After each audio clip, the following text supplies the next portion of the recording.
नमस्कार दोस्तों, आप सभी का आपके अपने YouTube चैनल स्टडी विद राज में स्वागत है। दोस्तों, आज के इस वीडियो में मैं आप सभी को राजन सीरीज के इम्पॉर्टेंट लघु उत्तरीय प्रश्न हल कराऊंगा। तो इसके लिए मेरे वीडियो को इन तक देखिए और यदि वीडियो पसंद आए तो वीडियो को लाइक करें और ये चैनल पर नए हैं तो चैनल को सब्सक्राइब करें। तो चलिए देखते हैं पहला क्वेश्चन। देखिए, पहला क्वेश्चन है, एक शंकु की तिर्यक ऊंचाई 10 सेंटीमीटर और त्रिज्या 6 सेंटीमीटर है। शंकु का आयतन ज्ञात कीजिए। यहाँ पर देखिए तिर्यक ऊंचाई दी हुई है और शंकु की त्रिज्या दी हुई है और हमको क्या करना है, शंकु का आयतन ज्ञात करना है। तो देखिए शंकु के आयतन का फार्मूला होता है 1/3 पाई आर स्क्वायर एच। तो यहाँ पर देखिए जो ये तिर्यक ऊंचाई दी हुई है ये एल दी हुई है, यहाँ पर एच तो दिया नहीं है। तो यहाँ पर सबसे पहले हम क्या करेंगे, इन दोनों की सहायता से यानी कि तिर्यक ऊंचाई की सहायता से और त्रिज्या की सहायता से हम यहाँ पर जो उसकी ऊंचाई है शंकु की वो निकाल लेंगे, यानी कि यहाँ पर एच निकाल लेंगे। तो देखिए एल बराबर दिया हुआ है 10 सेंटीमीटर, एल बराबर दिया हुआ 10 सेंटीमीटर और त्रिज्या आर बराबर दिया हुआ है 6 सेंटीमीटर। अब यहाँ से हम क्या करेंगे, एच निकाल लेंगे। तो देखिए जो है तिरछी ऊंचाई यानी कि शंकु की जो तिरछी ऊंचाई होती है या कह लीजिए तिर्यक ऊंचाई होती है उसका फार्मूला होता है एल स्क्वायर बराबर H square plus R square. तो यहाँ पर देखिए एल स्क्वायर का मतलब यहाँ पर 10 का स्क्वायर हो जाएगा और बराबर एच का स्क्वायर। तो यहाँ पर देखिए एच हमको पता नहीं तो इसको ऐसे ही लिखा रहने देंगे और फिर आर का स्क्वायर का मतलब 6 का स्क्वायर हो जाएगा। अब यहाँ पर देखिए 10 दहम्मा 100 हो जाएगा और इसको इधर पक्षांतर कर लेंगे तो देखिए माइनस का 6 छाक 36, यानी कि यहाँ पर देखिए 6 का स्क्वायर करेंगे तो 36 हो जाएगा और इसको इधर लाएंगे तो माइनस का 36 हो जाएगा। तो यहाँ पर देखिए एच स्क्वायर बचेगा इस तरफ, तो यहाँ पर एच स्क्वायर लिख लेंगे। अब यहाँ पर देखिए एच बराबर हो जाएगा, यानी कि यहाँ से देखिए स्क्वायर हटेगा तो इधर रूट लग जाएगा और यहाँ पर सबसे पहले देखिए 100 में से 36 को घटा लेंगे, उसके बाद जो बचेगा उसके ऊपर रूट लगाएंगे। तो यहाँ पर देखिए 100 में से 36 घटाएंगे तो यहाँ पर देखिए बचेगा 64।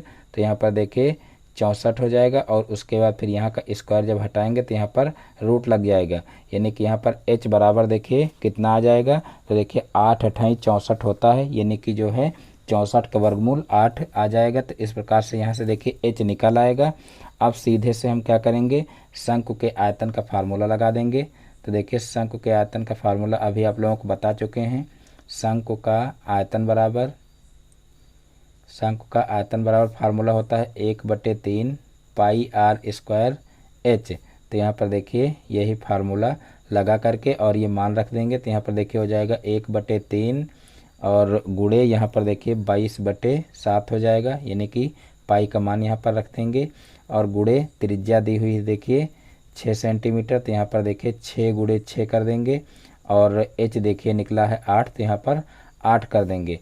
अब इन सभी को सरल कर लेंगे। तो यहाँ पर देखिए 3 से जो है 6 को काट देंगे तो यहाँ पर 3 दूना 6 हो जाएगा और फिर जो है यहाँ पर देखिए और कोई संख्या कट नहीं रही है। अब इन सभी का गुणा कर लेंगे तो यहाँ पर देखिए 8 छंग 48 हो जाएगा और 22 दूना 44 हो जाएगा, यानी कि यहाँ पर देखिए 44 गुणे 48 हो जाएगा और बटे में कर देंगे देखिए यहाँ पर 7, क्योंकि बटे में संख्या सिर्फ 7 बची है। अब इसको सॉल्व कर लेंगे। तो यहाँ पर देखिए सबसे पहले हम क्या करेंगे, सबसे पहले 44 का 48 से गुणा कर लेंगे और उसके बाद फिर 7 से भाग कर लेंगे। तो देखिए इधर साइड में कर लेते हैं। देखिए 48 गुणे 44 यहाँ पर कर लेंगे तो देखिए 4 8 32 हो जाएगा, 32 का 2 और 4 चौक 16 और 16 3 19 हो जाएगा। अब यहाँ पर फिर 4 से गुणा करना है तो यही संख्या नीचे उतार लेंगे, यहाँ पर एक अंक छोड़ करके। तो यहाँ पर हो जाएगा 2, यहाँ 9 और यहाँ पर 1 हो जाएगा। अब देखिए यहाँ पर 2 हो जाएगा, अब 9 में 2 जोड़ेंगे तो यहाँ पर 11 हो जाएगा, 11 का 1 और यहाँ पर 10, 10 1 11, 11 का 1 हो जाएगा और यहाँ पर हो जाएगा 2। तो इस प्रकार से देखिए 2112 आ रहा है। अब इसका क्या करेंगे, 7 से भाग कर देंगे। तो यहीं पर देखिए भाग भी कर लेते हैं। तो देखिए 7 3 21 हो जाएगा। तो इस प्रकार से यहाँ पर देखिए 21 पूरा कैंसिल हो जाएगा। अब ऊपर से उतारेंगे 1 और उसके बाद देखिए यहाँ पर ये 1 जो है वो छोटी संख्या है 7 से, तो यहाँ पर हम क्या करेंगे, एक 0 बढ़ाएंगे और उसके बाद फिर ऊपर से एक संख्या और उतार लेंगे। तो यहाँ पर आ जाएगा 12 और अब देखिए कितनी बार जाएगा, तो देखिए 7 दूनी 14 होता है, यानी कि 2 बार तो जाएगा नहीं, तो एक बार ले जाएंगे तो 7 एक कम 7 हो जाएगा। अब देखिए 7 4 11 और 7 5 12, यानी कि यहाँ पर 5 आएगा। तो देखिए यहाँ पर 5 उतार लेंगे और उसके बाद फिर देखिए यहाँ पर पॉइंट लगा करके एक जीरो बढ़ाएंगे।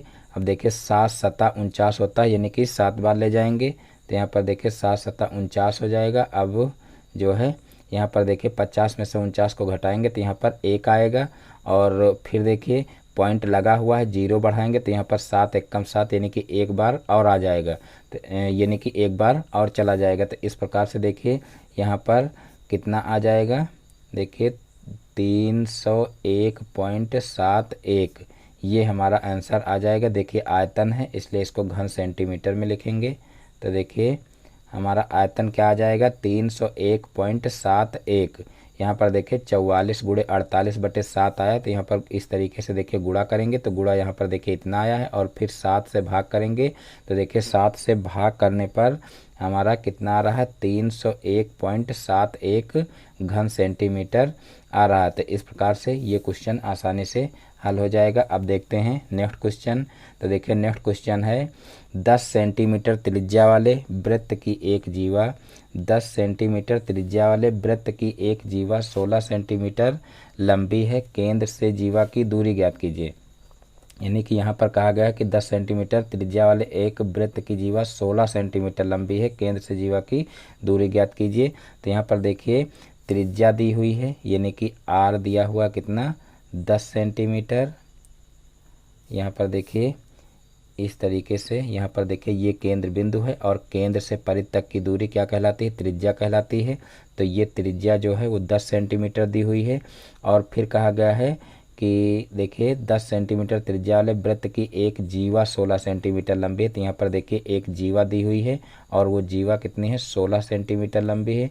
तो यहाँ पर इसको कर लेंगे 16 सेंटीमीटर और फिर देखिए यहाँ पर कहा गया है कि केंद्र से जीवा की दूरी ज्ञात कीजिए, यानी कि ये केंद्र है, केंद्र से जीवा की दूरी ज्ञात करना है। तो हम इनका देखिए नाम रख लेंगे, इसका जो है इस बिंदु का नाम ओ रख लेंगे और इसका नाम रख लेंगे देखिए ए और इसका नाम रख लेंगे बी। तो यहाँ पर देखिए यहाँ पर ए बी दिया हुआ है, यानी कि ये एक जीवा है ए बी और ए बी दिया हुआ है 16 सेंटीमीटर 16 सेंटीमीटर। तो इसमें देखिए थोड़ी सी हम रचना कर लेंगे, यानी कि यहाँ पर देखिए केंद्र से जीवा पर लंब डाल देंगे। तो यहाँ पर देखिए इस तरीके से लंब डाल देंगे।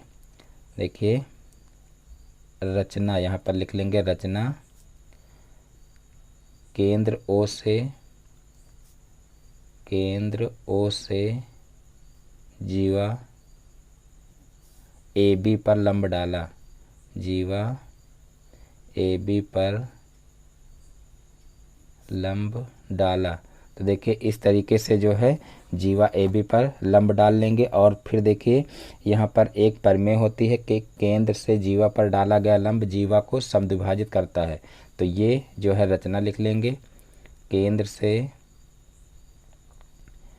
केंद्र से जीवा पर डाला गया लंब, जीवा पर डाला गया लंब जीवा को समद्विभाजित करता है, जीवा को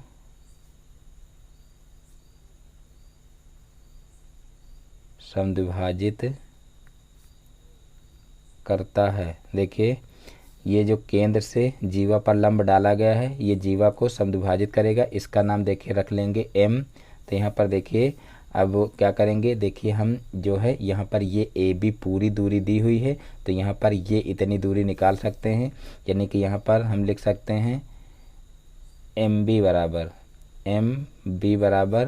1/2 ए बी हो जाएगा।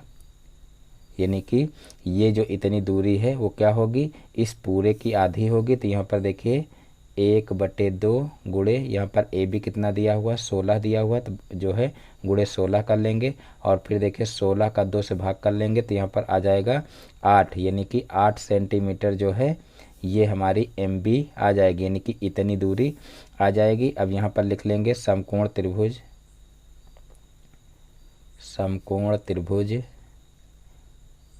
एम ओ बी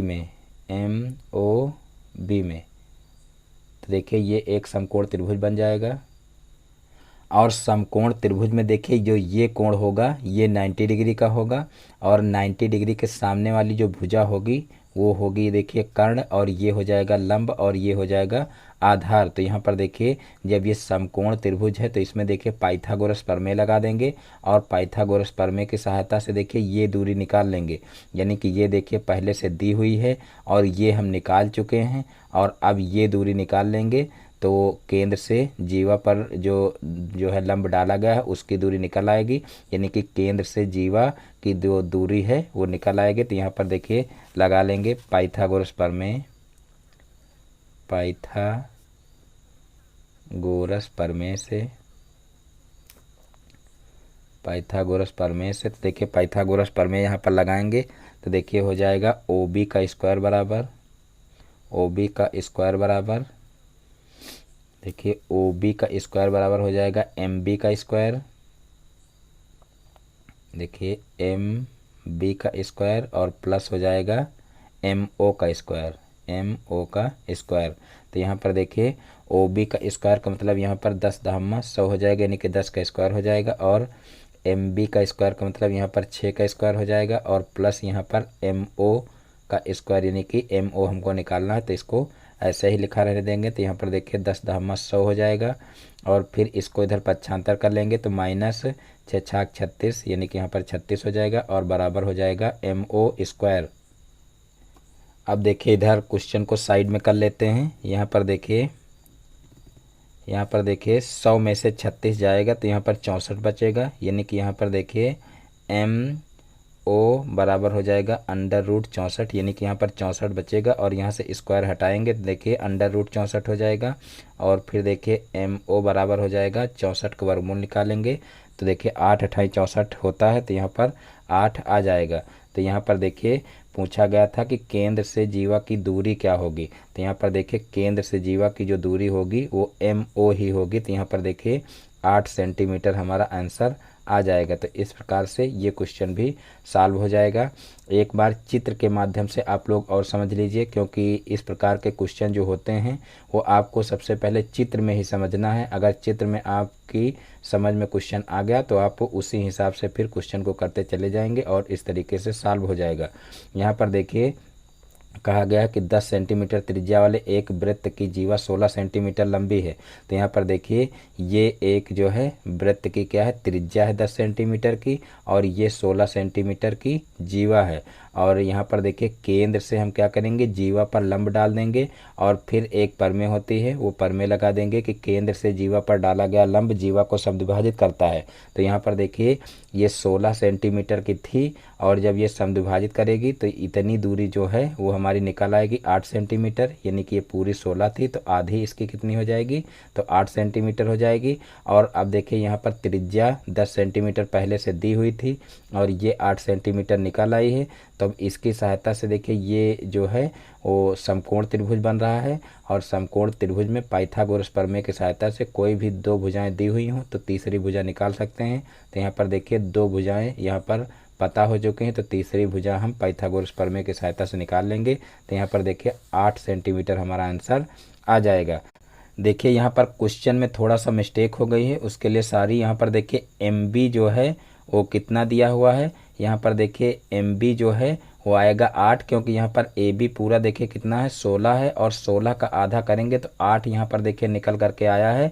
और यहाँ पर एम बी की वजह से ध्यान नहीं दिए, यहाँ पर देखिए 6 रख दिए हैं, क्योंकि यहाँ पर देखिए 6 दिख रहा था, और इसी की वजह से जो है यहाँ पर 6 मान रख दिया गया था, जबकि ये पूरी दूरी दी हुई है 16 सेंटीमीटर, और इसका आधा करेंगे तो 8 हो जाएगा। तो यहाँ पर देखिए एम बी जो है वो कितना आएगा, 8 आएगा। तो इसका 8 का स्क्वायर यहाँ पर करेंगे तो देखिए जब 8 का स्क्वायर करेंगे तो 8 अठाई 64 हो जाएगा, यानी कि यहाँ पर देखिए 10 दहम्मा 100 हो जाएगा, और 100 में से देखिए 64 घटेगा, और 100 में से 64 घटेगा तो यहाँ पर देखिए आ जाएगा 36, यानी कि रूट के अंदर 36 आ जाएगा। और फिर 36 का वर्गमूल निकालेंगे तो देखिए 6 छाक 36 होता है, यानी कि यहाँ पर 6 आ जाएगा। तो इस प्रकार से देखिए एम ओ बराबर 6 सेंटीमीटर आ जाएगा। तो इसको आप लोग जो है करेक्शन कर लीजिए, यानी कि यहाँ पर एम बी बराबर कितना हम निकालें 8 सेंटीमीटर यहाँ पर निकाले हैं। देखिए 16 का आधा किए हुए हैं तो 8 सेंटीमीटर यहाँ पर निकला है, और फिर यहाँ पर 8 का स्क्वायर करेंगे तो 8 अठाई 64 हो जाएगा, और 64 100 में से माइनस करेंगे तो 36 आएगा, और 36 का वर्गमूल निकालेंगे तो 6 आएगा। तो इस प्रकार से 6 ही इसका आंसर हो जाएगा। अब देखते हैं नेक्स्ट क्वेश्चन। तो देखिए नेक्स्ट क्वेश्चन है 7, 14, 12, 19, 19, 21, 24 और 11 की माध्यिका ज्ञात कीजिए। ये क्वेश्चन देख लीजिए 2016 में पूछा गया है और ऊपर जो क्वेश्चन अभी पढ़ाए जा चुके हैं वो भी जो है 2016 में पूछे गए हैं। तो यहाँ पर देखिए 7, 14, 12, 19, 21, 24 और 11 की माध्यिका ज्ञात करना है। तो यहाँ पर सबसे पहले हम क्या करेंगे कि पदों को आरोही क्रम में या अवरोही क्रम में जो है लिख लेंगे। तो देखिए पदों का आरोही क्रम क्या होगा, आरोही क्रम में लिख लेते हैं आरोही क्रम। तो देखिए आरोही क्रम बढ़ता हुआ क्रम होता है। तो सबसे पहले हम क्या करेंगे, सबसे छोटी संख्या लिखेंगे। तो यहाँ पर हो जाएगा देखिए 7 और 7 के बाद फिर देखिए हो जाएगा 11 और 11 के बाद फिर देखिए 12 हो जाएगा और 12 के बाद फिर देखिए 14 हो जाएगा और 14 के बाद फिर देखिए हो जाएगा 19 और 19 के बाद फिर देखिए हो जाएगा 21 और 21 के बाद 24 हो जाएगा। अब यहाँ पर देखिए पद गिन लेते हैं कि कोई पद छूटा तो नहीं है। 1, 2, 3, 4, 5, 6, 7, 7 पद यहाँ पर हैं। यहाँ पर भी गिन लेते हैं 1, 2, 3, 4, 5, 6, 7। तो देखिए 7 पद हैं। तो यहाँ पर देखिए n बराबर लिख लेंगे 7, जो कि एक क्या है, विषम संख्या है। यहाँ पर लिख लेंगे विषम संख्या, क्योंकि माध्यिका का जो फार्मूला होता है वो विषम संख्या के लिए दूसरा और सम संख्या के लिए दूसरा होता है। तो यहाँ पर देखिए पदों की संख्या विषम आ रही, तो यहाँ पर विषम वाला फार्मूला लगा लेंगे। तो देखिए माध्यिका बराबर क्या हो जाएगा, माध्यिका बराबर हो जाएगा n+1/2वें पद का मान, 2वें पद का मान। तो यहाँ पर देखिए n का मतलब 7 हो जाएगा, 7 + 1/2 वें पद का मान। अब यहाँ पर देखिए 8/2 होगा, यानी कि 8/2 करेंगे तो देखिए 2 चौको 8, यानी कि चौथे पद का मान यहाँ पर, चौथे पद का मान यहाँ पर आ जाएगा। और फिर ऊपर देखेंगे कि चौथा पद कौन सा है। तो यहाँ पर देखिए 1, 2, 3, 4, यानी कि चौथा पद क्या है, 14 है। तो यहाँ पर देखिए माध्यिका क्या हो जाएगा, माध्यिका बराबर, तो देखिए माध्यिका यहाँ पर 14 आ जाएगा। तो इस प्रकार से ये क्वेश्चन भी आसानी से हल हो जाएगा। अब देखते हैं नेक्स्ट क्वेश्चन। तो देखिए नेक्स्ट क्वेश्चन है क्वेश्चन नंबर 4। दिए गए चित्र में ABCD एक चक्रीय चतुर्भुज है जिसका कोण B 95 डिग्री, तो कोण D का मान ज्ञात कीजिए। यदि कोण A बराबर कोण C तो कोण A का मान ज्ञात कीजिए। ये क्वेश्चन भी देख लीजिए 2016 में पूछा गया है। यहाँ पर ये कोण देखिए 95 डिग्री दिया गया है, तो ये कोण पूछा गया है कितना होगा। तो यहाँ पर देखिए सबसे पहले हम लिख लेंगे कि चक्रीय चतुर्भुज के सम्मुख कोणों का योग 180 डिग्री होता है। ये प्रमेय होती है एक चक्रीय चतुर्भुज, चक्रीय चतुर्भुज के सम्मुख कोणों का योग, सम्मुख कोणों का योग 180 डिग्री होता है। ये प्रमेय लिख लेंगे और ये प्रमेय लिखने के बाद यहाँ पर देखिए कर लेंगे कोण, यहाँ पर लिख लेंगे अतः कोण B + कोण D बराबर हो जाएगा 180 डिग्री। और यहाँ पर देखिए कोण B का मान दिया हुआ है 95 डिग्री, तो इसकी जगह पर 95 डिग्री लिख लेंगे। और फिर देखिए प्लस कोण D बराबर हो जाएगा 180 डिग्री। अब यहाँ से देखिए कोण D निकाल लेंगे, कोण D बराबर हो जाएगा 180 डिग्री और -95 डिग्री। तो देखिए 180 में से 95 घटाएंगे, तो देखिए यहाँ पर कोण D जो है वो कितना आ जाएगा। तो यहाँ पर कोण D आ जाएगा देखिए 85 डिग्री। तो यहाँ पर देखिए कोण D हमारा आ चुका है, यानी कि ये कोण आ गया है। अब देखिए कहा गया है कि जो है कोण A और कोण C बराबर हैं। यहाँ पर देखिए कहा गया कि कोण A बराबर कोण C, तो कोण A का मान ज्ञात कीजिए। तो यहाँ पर देखिए हम लिख लेंगे कि कोण A + कोण C बराबर 180 डिग्री, क्योंकि ऊपर देखिए कंडीशन लिख चुके हैं कि चक्रीय चतुर्भुज के सम्मुख कोणों का योग 180 डिग्री होता है। तो यहाँ पर देखिए ये दोनों सम्मुख कोण हैं, तो इनका योग 180 डिग्री हो जाएगा। और यहाँ पर देखिए कोण A जो है और कोण C जो आपस में बराबर हैं, तो यहाँ पर लिख लेंगे देखिए कोण A + कोण A बराबर 180 डिग्री, यानी कि यहाँ पर लिख लेंगे चूँकि कोण ए बराबर कोण सी। देखिए कोण ए बराबर कोण सी है तो कोण सी की जगह पर कोण ए रख सकते हैं। तो यहाँ पर देखिए कोण ए प्लस कोण ए बराबर 180 डिग्री हो जाएगा और कोण ए प्लस कोण ए बराबर हो जाएगा 2 कोण ए, और उसके बाद ये हो जाएगा बराबर में 180 डिग्री। अब कोण ए यहाँ से निकल आएगा 180 डिग्री बटे 2 कर देंगे तो यहाँ पर देखिए 2 9 18 होता है, यानी कि यहाँ पर कोण ए बराबर हो जाएगा 90 डिग्री। तो इस प्रकार से कोण ए और कोण डी निकल आएगा। देखिए कोण ए 90 डिग्री हो गया और कोण डी 85 डिग्री हो गया। तो इस प्रकार से ये क्वेश्चन भी सॉल्व हो जाएगा। एक बार चाहें तो क्वेश्चन जो है यहाँ पर चित्र में और समझ लें। देखिए यहाँ पर ये कोण दिया हुआ 95 डिग्री, तो चक्रीय चतुर्भुज के सम्मुख कोणों का योग 180 डिग्री होता है। तो यहाँ पर इसकी सहायता से ये कोण निकल आएगा। तो ये कोण देखिए 85 डिग्री निकाल चुके हैं और उसके बाद ये दोनों कोण आपस में कहे गए हैं कि बराबर हैं। और देखिए चक्रीय चतुर्भुज है तो सम्मुख कोणों का योग 180 डिग्री होगा और 180 डिग्री में देखिए दोनों को अगर आधा आधा देंगे यानी कि आधा आधा भाग देंगे तो यहाँ पर देखिए ये भी 90 डिग्री का हो जाएगा और ये भी 90 डिग्री का हो जाएगा, यानी कि 180 का आधा करेंगे तो कितना हो जाएगा 90 डिग्री। तो देखिए ये दोनों कोण 90 डिग्री के हो जाएंगे। तो इस प्रकार से ये सवाल भी हो जाएगा। अब देखते हैं नेक्स्ट क्वेश्चन। तो देखिए नेक्स्ट क्वेश्चन है क्वेश्चन नंबर 5। दो संख्याओं का योग 24 है। दो संख्याओं का योग 24 है, उनमें से एक संख्या दूसरी की 2 गुना है। संख्याएं बताइए। दो संख्याओं का योग 24 है, उनमें से एक संख्या दूसरी की 2 गुना है। संख्याएं बताइए। तो यहाँ पर देखिए हम सबसे पहले मान लेंगे कि माना पहली संख्या बराबर x है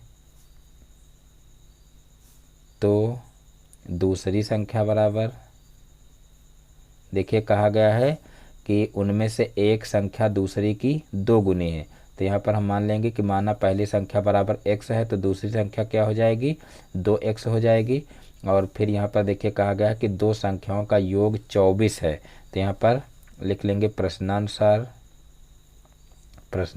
प्रश्न में कहा गया है कि एक संख्या दूसरे की 2 गुनी है और दोनों का योग कहा गया है 24 के बराबर है।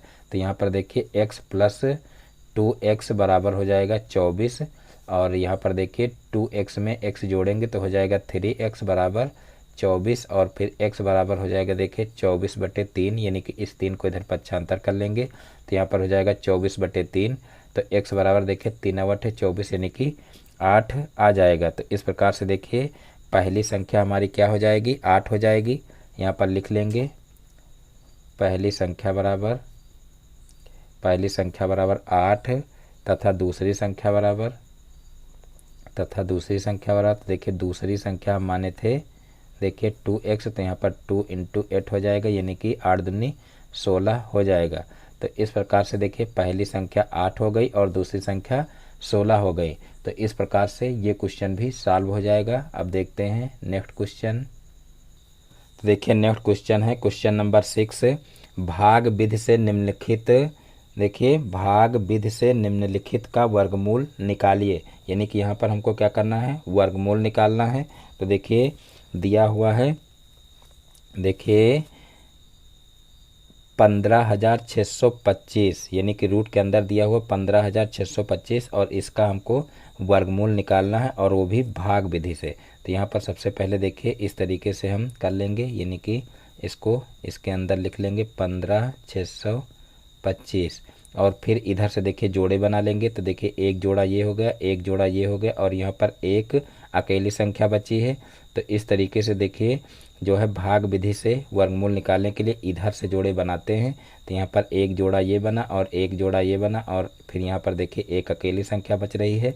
अब यहाँ पर देखिए ऐसी संख्या लेंगे जिसका वर्ग 1 के बराबर हो या 1 से कम हो, ऐसा मतलब करते हैं। तो यहाँ पर देखिए एक सबसे छोटी संख्या है तो 1 का वर्ग ही 1 के बराबर होगा। तो यहाँ पर 1 1 कम 1 हो जाएगा और फिर यहाँ पर देखिए 1 में से 1 घटाएंगे तो यहाँ पर 0 हो जाएगा और ऊपर से फिर एक जोड़ा उतार लेंगे।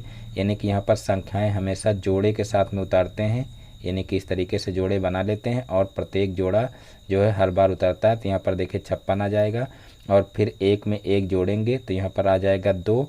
अब देखिए अब यहाँ पर जोड़ा उतरा है तो 56 आ गया है। अब यहाँ पर कितनी बार ले जाएं कि जो है यहाँ पर 56 से कम ही संख्या रह जाए, इससे ज़्यादा ना हो। तो यहाँ पर देखिए 2 बार अगर ले जाएंगे तो देखिए 2 दूना 4, यानी कि यहाँ पर देखिए 5 के लगभग में संख्या हो जाएगी। अगर 3 बार ले जाएंगे तो 3 दूना 6, यानी कि 5 से ज़्यादा संख्या हो जाएगी। तो यहाँ पर 2 बार ही ले जा सकते हैं। तो यहाँ पर देखिए 2 दूना 4 हो जाएगा और फिर 2 दूना 4 हो जाएगा। तो यहाँ पर देखिए 44 आ जाएगा। और फिर देखिए 56 में से 44 को माइनस करेंगे तो यहाँ पर देखिए 6 में से 4 गया, 2 बचा और यहाँ पर 1 बचा। अब ऊपर से हम क्या करेंगे, ऊपर से एक जोड़ा और उतार लेंगे। तो यहाँ पर देखिए 1225 हो जाएगा। अब यहाँ पर देखिए 2 इसमें जोड़ लेंगे तो यहाँ पर हो जाएगा देखिए 200 यहाँ पर हो जाएगा 24, यानी कि 2 में 2 जुड़ेगा तो 4 हो जाएगा और ऊपर से 2 उतरेगा तो यहाँ पर 24 हो जाएगा। अब यहाँ पर देखिए कितनी बार जाएगा, तो यहाँ पर देखिए 2 पंचे 10 और देखिए 2 छक्का 12, यानी कि 6 बार ले जाएं तो जा सकता है। लेकिन यहाँ पर देखिए यहाँ पर 6 बार ले जाएंगे तो 46 हो जाएगा और 46 का जब गुणा 6 बार करेंगे तो इससे ज़्यादा हो जाएगा। इसलिए यहाँ पर 6 बार ना ले जा करके हम क्या करेंगे, 5 बार ले जाएंगे। तो यहाँ पर देखिए 5 25, 25 का 5 हो जाएगा और फिर 5 चौक 20, 20 दो 22 का 2 हो जाएगा और फिर 5 दूना 10 और 10 दो 12 हो जाएगा। तो इस प्रकार से यहाँ पर देखिए पूरा पूरा कट जाएगा, यानी कि यहाँ पर देखिए हमको वर्गमूल निकालना था। तो इसका वर्गमूल कितना आ जाएगा, तो यहाँ पर लिख लेते हैं वर्गमूल बराबर, तो देखिए वर्गमूल यहाँ पर 125 आ जाएगा। तो इस प्रकार से ये क्वेश्चन भी आसानी से हल हो जाएगा। अब देखते हैं नेक्स्ट क्वेश्चन। तो देखिए नेक्स्ट क्वेश्चन है क्वेश्चन नंबर 7, गुणनखंड विधि से निम्नलिखित का वर्गमूल निकालिए। देखिए गुणनखंड विधि से अब वर्गमूल निकालना है। तो यहाँ पर देखिए दिया हुआ है, देखिए 5184 दिया हुआ। तो यहाँ पर ये एक सम संख्या है। तो देखिए सम संख्या सबसे पहले तो 2 से ही कटेगी, तो सबसे छोटी संख्या 2 से काटना स्टार्ट करेंगे। तो यहाँ पर देखिए 2 दूना 4 हो जाएगा और फिर 2 पंचे 10 हो जाएगा और फिर 2 नवा 18 हो जाएगा और फिर देखिए 2 दूना 4 हो जाएगा। अब फिर 2 से काटेंगे तो यहाँ पर देखिए 2 एकम 2 हो जाएगा, फिर 2 दूना 4 हो जाएगा, 2 नवा 18 हो जाएगा और 2 छक्का 12 हो जाएगा। फिर 2 से काटेंगे तो देखिए 2 छक्का 12 हो जाएगा और फिर 2 चौको 8 हो जाएगा और फिर यहाँ पर देखिए 2 अठे 16 हो जाएगा। फिर 2 से काटेंगे तो यहाँ पर देखिए 2 तिहाई 6 हो जाएगा और फिर 2 दूना 4 हो जाएगा और 2 चौको 8 हो जाएगा। फिर 2 से कटेगा भी तो यहाँ पर देखिए 2 एकम 2 हो जाएगा और 2 छक्का 12 और 2 दूना 4 हो जाएगा। फिर अभी 2 से कटेगा तो यहाँ पर 2 अठे 16 हो जाएगा और फिर 2 एकम 2 हो जाएगा। अब यहाँ पर देखिए अब ये 2 से नहीं कटेगा क्योंकि ये एक विषम संख्या आ गई है। तो यहाँ पर 3 से इसको काटेंगे तो देखिए 3 दूना 6 हो जाएगा और 3 सत्ते 21 हो जाएगा। फिर 3 से काटेंगे तो यहाँ पर देखिए 3 नवा 27 हो जाएगा। फिर 3 से काटेंगे तो 3 त्रिक्का 9 हो जाएगा और फिर 3 से काटेंगे तो 3 एकम 3 हो जाएगा। अब यहाँ पर देखिए हमको इसका जो है वर्गमूल निकालना था। तो यहाँ पर देखिए हो जाएगा अंडर रूट 5184 इस तरीके से लिख लेंगे और फिर रूट के अंदर इसके गुणनखंड लिख लेंगे। तो देखिए यहाँ पर क्या होगा, 1 2 3 4 5 6 बार आया है देखिए 2, तो यहाँ पर 6 बार लिख लेंगे। 2 गुणे 2 गुणे 2 गुणे 2 गुणे 2 गुणे 2 इस तरीके से जो है 6 बार लिख लेंगे। और उसके बाद फिर देखिए जो है 4 बार 3 आया है तो 4 बार 3 लिख लेंगे और फिर देखिए जो है 2 2 के जोड़े बना लेंगे। तो यहाँ पर देखिए एक जोड़ा ये बन रहा है, एक जोड़ा ये और एक जोड़ा ये और एक जोड़ा ये और एक जोड़ा ये इतने जोड़े बन रहे हैं। अब देखिए रूट से बाहर हमको संख्या निकालनी है। तो क्या करेंगे, प्रत्येक जोड़े में से एक एक संख्या बाहर कर लेंगे। तो यहाँ पर देखिए 1 2 ये बाहर आया और फिर गुणे 1 2 ये बाहर आया और फिर गुणे 1 2 ये बाहर आया और फिर 1 3 बाहर आया और फिर यहाँ से 1 3 बाहर आया।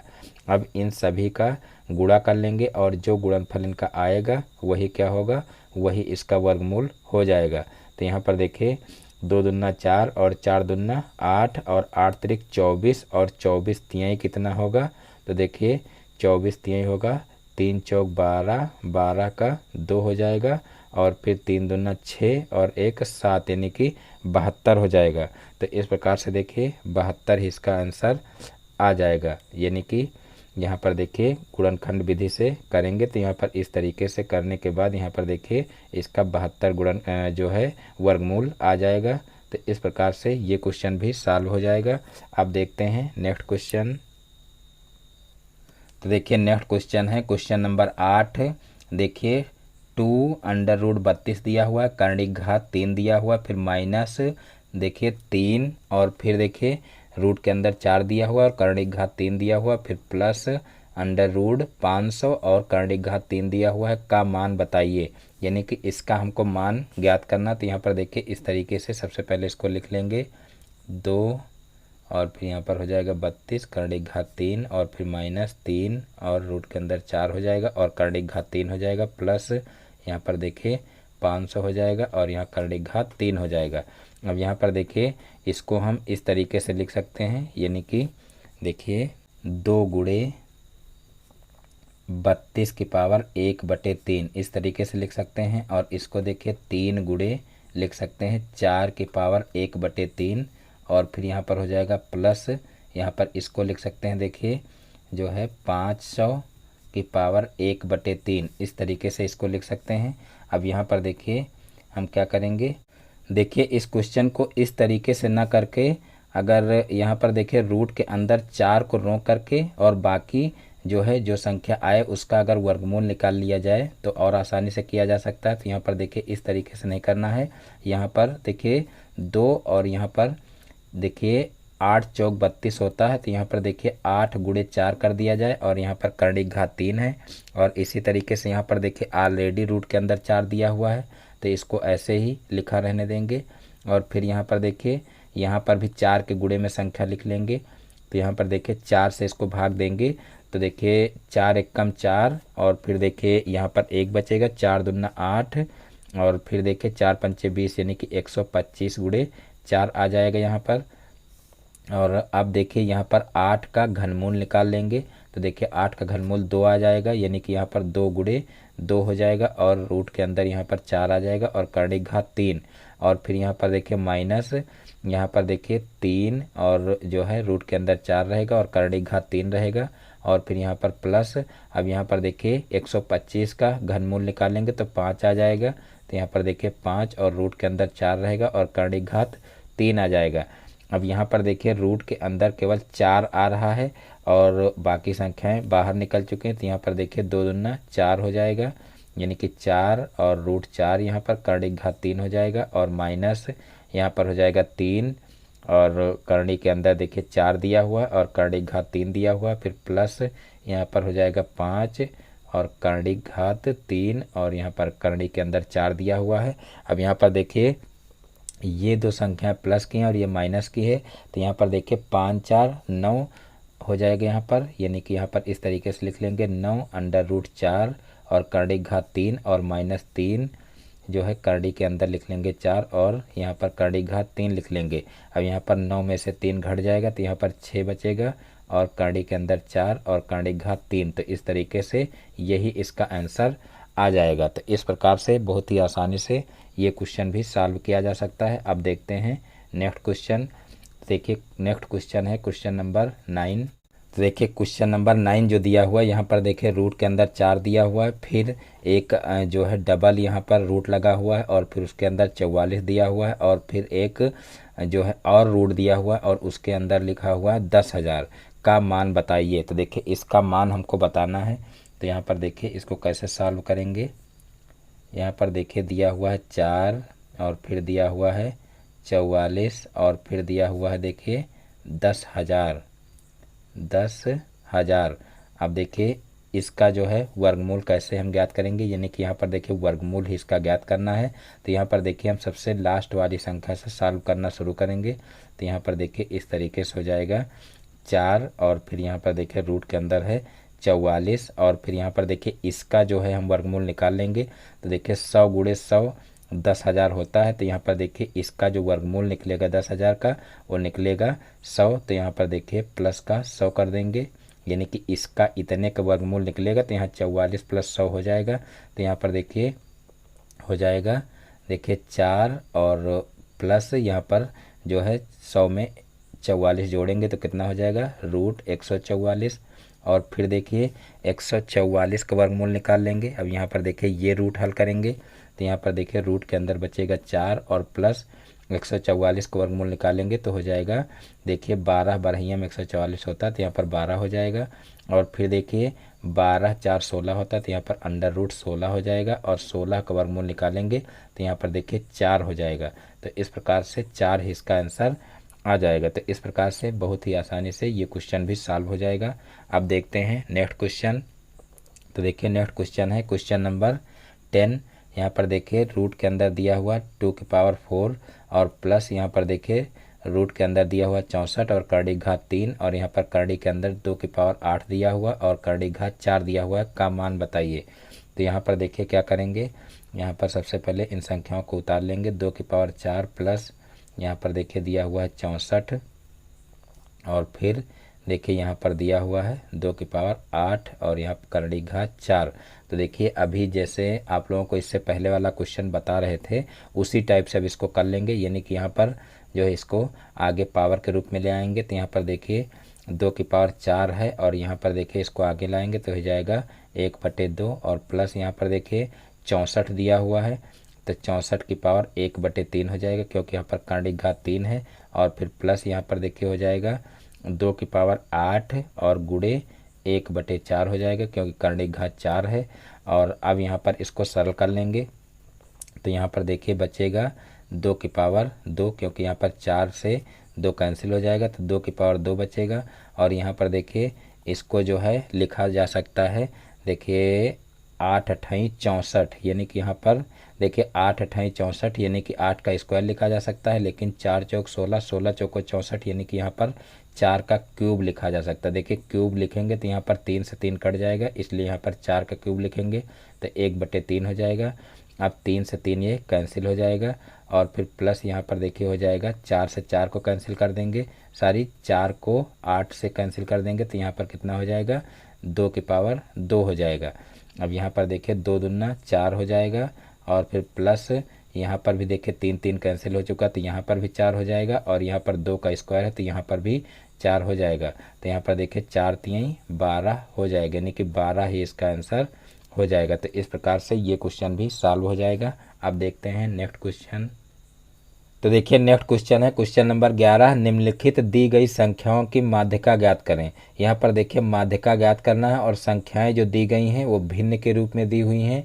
तो यहाँ पर देखिए जो है इनको सबसे पहले आरोही या अवरोही क्रम में व्यवस्थित करना पड़ेगा। तो यहाँ पर देखिए हर समान नहीं है और ना ही अंश समान है। तो यहाँ पर देखिए जब हर समान नहीं तो हम इनको आरोही या अवरोही क्रम में आसानी से लिख नहीं सकते हैं। तो यहाँ पर हम क्या करेंगे, सबसे पहले इनके हर समान करेंगे।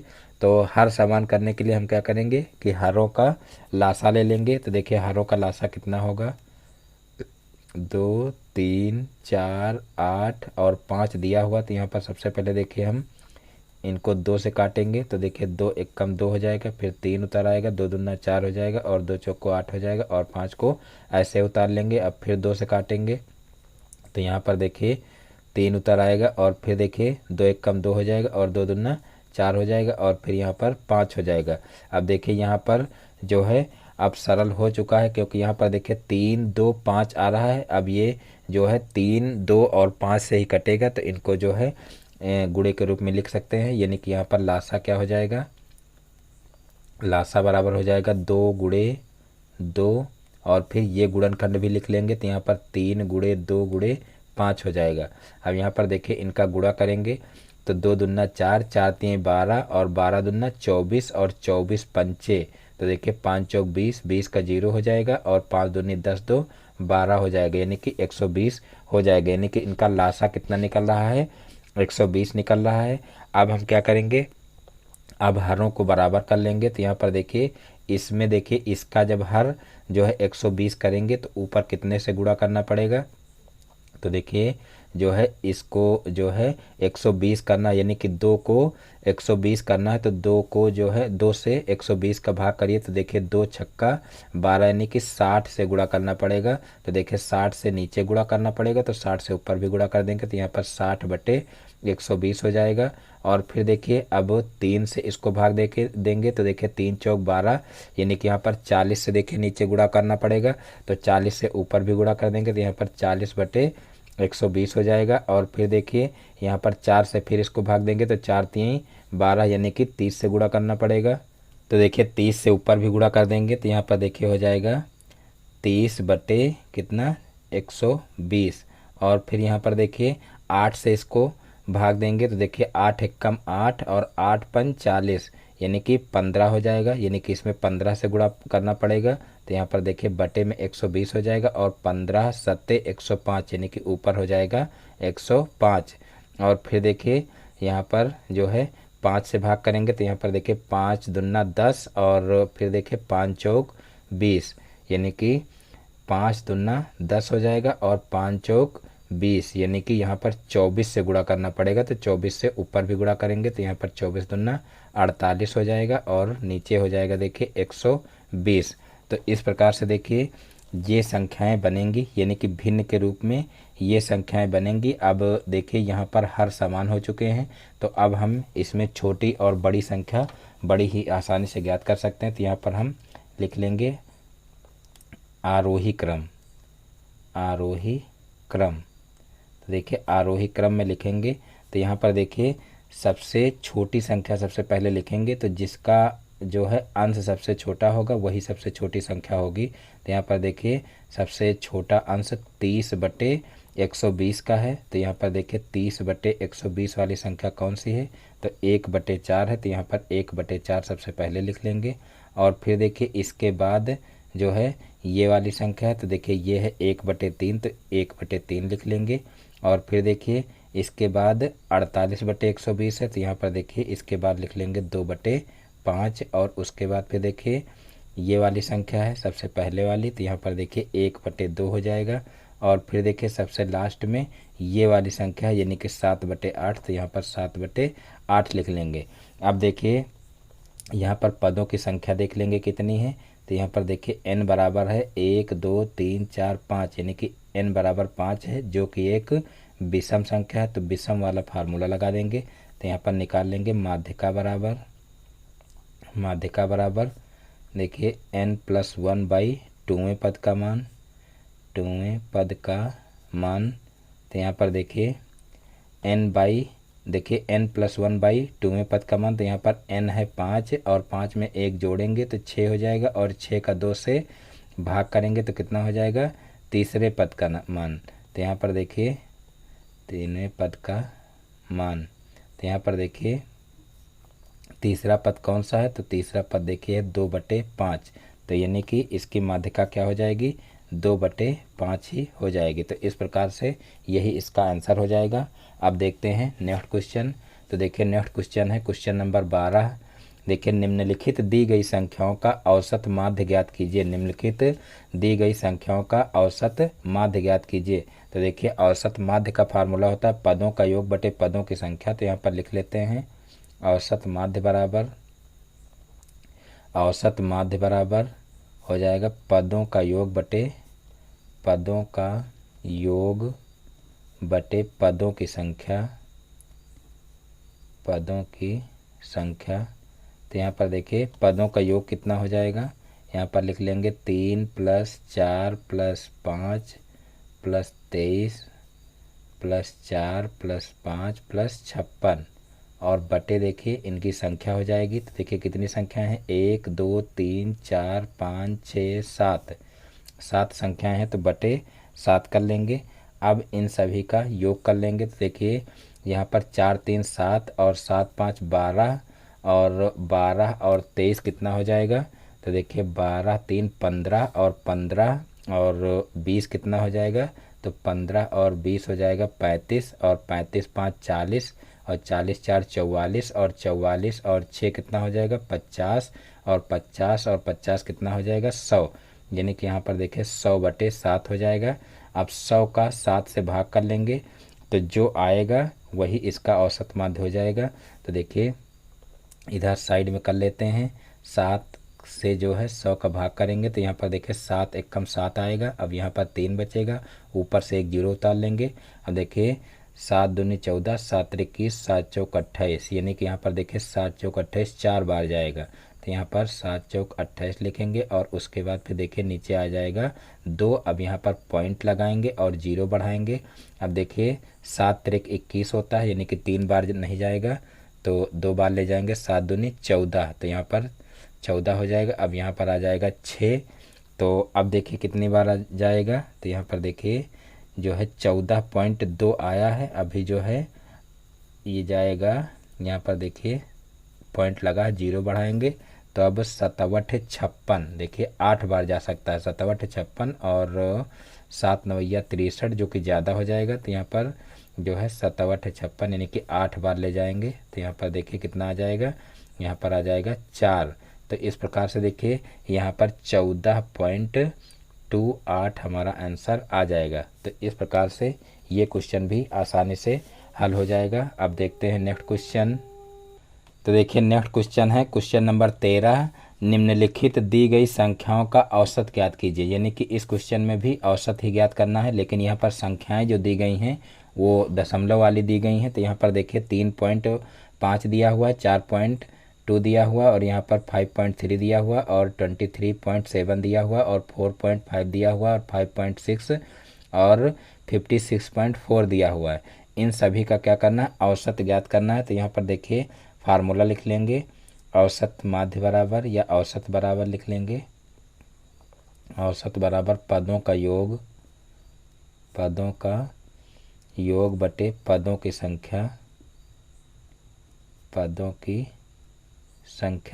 तो यहाँ पर देखिए पदों का योग ज्ञात कर लेंगे, तो यहाँ पर 3.5 प्लस हो जाएगा 4.2 और प्लस 5.3 और प्लस 23.7 हो जाएगा और प्लस 4.5 हो जाएगा और प्लस यहाँ पर देखिए 5.6 हो जाएगा और फिर प्लस यहाँ पर हो जाएगा 56.4। तो इस तरीके से इन सभी संख्याओं का प्लस करना है और बटे इनकी संख्या हो जाएगी। तो देखिए इनकी संख्या कितनी है, 1 2 3 4 5 6 7। तो यहाँ पर इनकी संख्या देखिए 7 है। अब इन सभी का योग ज्ञात कर लेंगे। तो यहाँ पर देखिए पॉइंट के बाद सभी में एक एक संख्या है, तो यहाँ पर पॉइंट के बाद वाली संख्या सबसे पहले जोड़ेंगे। तो यहाँ पर देखिए 4 है, 6 4 10, 10 5 15 और 15 7 22 हो जाएगा और 22 3 25 हो जाएगा और 25 तो 27 हो जाएगा और 27 और 5 तो 27 5 32 हो जाएगा। तो यहाँ पर 32 का 2 लिखेंगे और फिर यहाँ पर देखिए इसमें 3 बचा, 3 इसमें जोड़ देंगे। तो देखिए 6 3 9 हो जाएगा और 9 5 14 हो जाएगा और 14 और 4 18 हो जाएगा और 18 और 3 कितना हो जाएगा, 18 और 3 21 हो जाएगा और 21 और 5 26 हो जाएगा और 26 और 4 हो जाएगा, देखिए 26 और 4 30 और 30 3 33 हो जाएगा, 33 का 3 और फिर 3 यहाँ पर बचा। तो देखिए अब इसमें जोड़ लेंगे। तो देखिए 5 3 8 हो जाएगा और फिर यहाँ पर 8 2 हो जाएगा, देखिए 10 और यहाँ पर 10 ही आ जाएगा। अब यहाँ पर देखिए एक अंक के बाद दशमलव लगा, तो यहाँ पर एक अंक के बाद दशमलव लगा देंगे, यानी कि 103.2 आ जाएगा। अब 103.2 का 7 से भाग कर देंगे क्योंकि बटे में 7 है। तो यहाँ पर देखिए कितना आएगा, इधर साइड में कर लेते हैं, 7 भागे 103.2। तो यहाँ पर देखिए हो जाएगा 7 एकम 7। तो यहाँ पर देखिए बचा कितना, 3। अब यहाँ पर हो जाएगा 33। अब यहाँ पर देखिए 7 चौक 28 हो जाएगा, 7 चौक 28। अब यहाँ पर देखिए कितना आ जाएगा, यहाँ पर आ जाएगा 5। अब ऊपर देखिए पॉइंट लगा हुआ है, तो यहाँ पर सबसे पहले पॉइंट लगाएंगे और उसके बाद फिर 2 उतारेंगे। तो यहाँ पर देखिए यहाँ पर 14 पॉइंट आ गया है। पॉइंट के बाद देखिए कितनी बार जाएगा, तो यहाँ पर देखिए 52 आ रहा है। तो 7 7 49 और 7 8 56, 56 ज़्यादा हो जाएगा। तो 7 7 49 यानी कि 7 बार जा सकता है। तो यहाँ पर देखिए जो है 49 हो जाएगा और फिर 49 इसमें से माइनस करेंगे, तो यहाँ पर देखिए आ जाएगा 3 और फिर पॉइंट लगा हुआ है, 0 बढ़ाएंगे तो 7 चौक 28 हो जाएगा, यानी कि यहाँ पर 4 बार जा सकता है। तो इस प्रकार से यहाँ पर देखिए दशमलव के 2 स्थानों तक निकाल देंगे तो यहाँ पर देखिए आ जाएगा 14.74। तो इस प्रकार से यही इसका औसत हो जाएगा। तो इस प्रकार से ये क्वेश्चन भी सॉल्व हो जाएगा। अब देखते हैं नेक्स्ट क्वेश्चन। तो देखिए नेक्स्ट क्वेश्चन है क्वेश्चन नंबर 14। दो शंकुओं के आयतनों में अनुपात 2:3 है, उनके आधारों की त्रिज्याओं का अनुपात 1:2 है, उनकी ऊंचाइयों का अनुपात ज्ञात कीजिए। तो यहाँ पर देखिए दो शंकुओं के आयतन में अनुपात कहा गया है कि 2:3 है। तो यहाँ पर देखिए जो है शंकु के आयतन का फार्मूला क्या होता है, वो फार्मूला लगा देंगे। तो देखिए शंकु के आयतन का फार्मूला होता है 1/3 और पाई आर स्क्वायर एच। तो ये फार्मूला होता है। और यहाँ पर देखिए दो शंकु हैं, इसलिए यहाँ पर देखिए पहले शंकु की त्रिज्या r1 मान लेंगे और ऊंचाई जो है h1 मान लेंगे। और बटे यहाँ पर देखिए दूसरा शंकु क्या हो जाएगा 1/3 पाई, यहाँ पर इसको r2 मान लेंगे, r2 स्क्वायर और इंटू h2। अब यहाँ पर देखिए इनका अनुपात जो है वो दिया हुआ है 2:3। अब यहाँ पर 2:3 कर लेंगे। अब देखिए यहाँ पर इससे ये कैंसिल हो जाएगा और पाई से पाई कैंसिल हो जाएगा। और फिर यहाँ पर देखिए r1 और r2 दिया हुआ है, क्योंकि कहा गया है देखिए उनके आधारों की त्रिज्याओं का अनुपात 1:2 है। तो यहाँ पर क्या करेंगे कि इनकी जो त्रिज्याएं हैं उनका अनुपात लिख लेंगे। तो यहाँ पर देखिए 1:2 दिया हुआ है, यानी कि पहली त्रिज्या 1 हो जाएगी और जो दूसरी त्रिज्या है वो कितनी हो जाएगी 2 हो जाएगी। तो यहाँ पर देखिए इसका स्क्वायर कर लेंगे और इसका भी स्क्वायर कर लेंगे। तो यहाँ पर देखिए इंटू हो जाएगा h1/h2 और फिर बराबर हो जाएगा 2/3। अब यहाँ पर देखिए इसका स्क्वायर करेंगे तो 1 का स्क्वायर 1 ही होगा और 2 का स्क्वायर 4 हो जाएगा। और फिर यहाँ पर h1/h2 बराबर हो जाएगा 2/3। और यहाँ पर देखिए ये 2 का स्क्वायर करेंगे तो 2 दूना 4 हो जाएगा और 1 का स्क्वायर 1 ही रहेगा और ये 4 इधर जाएगा तो ऊपर चला जाएगा।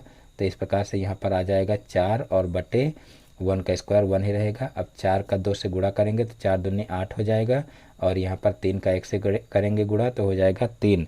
तो इस प्रकार से देखिए यहाँ पर जो है 8/3 आ जाएगी, यानी कि इनकी जो ऊंचाइयों का अनुपात है वो कितना आ जाएगा 8:3। इस तरीके से 8:3 भी लिख सकते हैं। तो इस प्रकार से यही इसका आंसर आ जाएगा। तो इस प्रकार से ये क्वेश्चन भी सॉल्व हो जाएगा। तो इस प्रकार से आज के सारे क्वेश्चन समाप्त होते हैं। मैं उम्मीद करता हूँ कि आज के सारे क्वेश्चन आप लोगों को अच्छे समझ में आ गए होंगे। दोस्तों यदि हमारा वीडियो पसंद आया तो वीडियो को लाइक करें और इस चैनल पर नए तो चैनल को सब्सक्राइब करें और बेल आइकन को भी प्रेस कर लें, जिससे हमारे आगे आने वाली वीडियो का नोटिफिकेशन आपके मोबाइल पर सबसे पहले पहुँचे। फिर मिलते हैं अपने नेक्स्ट वीडियो में एक नए टॉपिक के साथ में। तब तक के लिए जय हिंद, वंदे मातरम।